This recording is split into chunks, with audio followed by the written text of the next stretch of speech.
result দিব 4 তাৰিখে 4 June কিন্তু গোটেই অসমত এটা প্ৰচাৰ হৈ গ'ল যে এটা সমষ্টিৰ ৰিজাল্ট ওলাই গৈছে কোনটো ৰিজাল্ট ওলাইছে এই গোটেই ক্ৰেডিটটো মই আপোনালোকক দিব খুজিছো আপোনালোকৰ দৰে অজস্ৰ কংগ্ৰেছ কৰ্মী মহিলা কংগ্ৰেছ যুৱ কংগ্ৰেছ NSCY সেৱা দল মাইনৰিটি ডিপাৰ্টমেণ্ট মিডিয়া আমাৰ কষ্ট নকৰিলেহেঁতেন তেতিয়া এই 14টাৰ ভিতৰত এতিয়াই জিকিলো বুলি এই কথাটো নোলালেহেঁতেন সেইকাৰণে প্ৰাৰ্থী হিচাপে মোৰ এটা দায়িত্ব আছে যে মোৰ সেই কংগ্ৰেছ কৰ্মীসকল ৰোজা ৰাখি ইমান ইবাদত বন্দী কৰাৰ লগতে আজি এখন মিটিং কালি এখন মিটিং প্ৰত্যেকখন মিটিঙত যোৱাৰ উপৰিও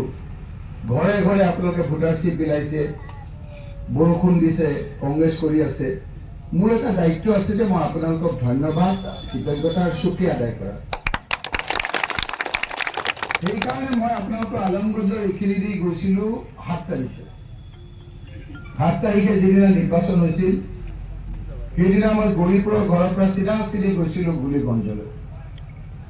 গুৰুগঞ্জৰ পৰা মই আহিছিলোঁ ধুবুৰীলৈ ধুবুৰীৰ পৰা কেইটামান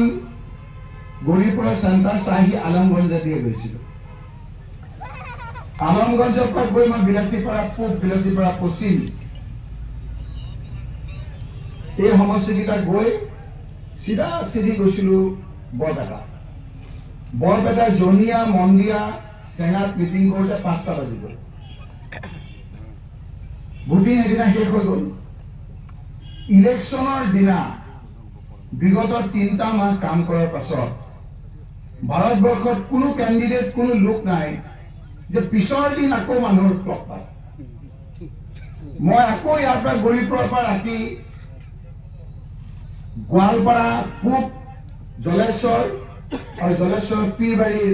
পীৰসকলক লগ পাব গৈছিলোঁ 8 তাৰিখে কৈছিলোঁ যে মই গম পাইছিলোঁ যে ৰাইজে এইবাৰ আমাক সমৰ্থন দিছে মোৰ কষ্ট হ'লেও মই দায়িত্ব আছে যে মই সেই মানুহখিনিক শুক্ৰিয়া আদায় কৰা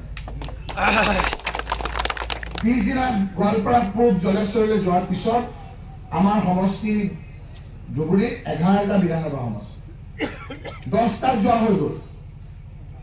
কিন্তু মানকাছাৰৰ কমিউনিকেশ্যনটো জানে কোনো পধ্যে যাব নোৱাৰি মানকাছাৰটো থাকি গ'ল যোৱাকালি মই মানকাছাৰত গৈছোঁ ছ'চিয়েল মিডিয়াত আপোনালোকে পাইছে কেইবাখনো সভা কৰি যোৱাৰ বদলত আকৌ মই জুমা নামাজ পঢ়িছোঁ যোৱাকালি কৰি আহি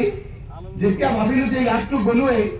গতিকে ঠিক নিৰ্বাচনৰ কাউণ্টিঙৰ সময়ত মই আহিম ইয়াৰ পৰা ফোন গ'ল ছ'চিয়েল মিডিয়াত দেখি যে আপুনি আকৌ গৌৰীপুৰলৈ আহিব লাগে আকৌ ধুবুৰীলৈ আহিব লাগে মোৰ এনেকুৱা বেমাৰ বহুতৰ কাহ চৰ্দি হৈ গৈছিল সেই সময়ত মোৰ আপোনালোকৰ দোৱাত আল্লাহৰ মেহৰবানত ইমান বেমাৰ হোৱা নাই কষ্ট কৰিছিলোঁ যদিও কঁকালৰ বিষ এটা হৈছিল